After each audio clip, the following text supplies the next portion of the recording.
I started working child abuse cases in the Major Crimes Unit 22 years ago, and this is probably the most prevalent, or at least the most recent example and new way that people are using to exploit children. Artificial intelligence and its ability to generate content based on user prompts has fueled a surge of cyber tips coming into the Maine State Police Computer Crimes Unit because there are those using AI to create child sexual abuse material, and there's no state law against it. It's been around 3 years since Lieutenant Richards first noticed generative sexual abuse material starting to come in. In 2020, he says 720 tips were reported. This year, over 3,000. And we're only able to investigate about 14% of those. That's because it technically isn't illegal to morph or generate child sexual abuse material using AI. And there are a number of platforms not adhering to federal law by reporting such material being created. We're operating under search warrants and certain legal authority that allows us to search for certain things.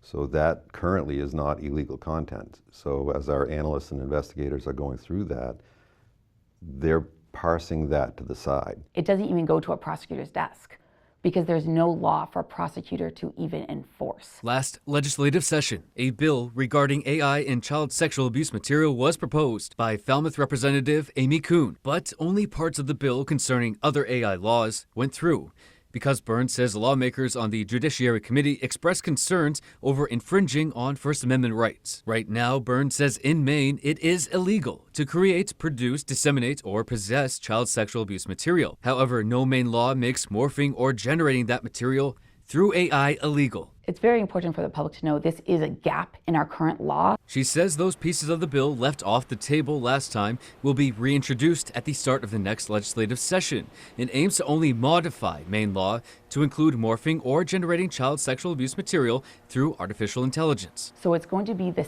same laws, the same legal standards, but what we did is added in language to make it illegal to do the same thing we've talked about before, but using AI, and then also have First Amendment protections in there that the material also has to be obscene. The next legislative session begins in January. In Vassalboro, Doug Banks, ABC 7 and Fox 22 News.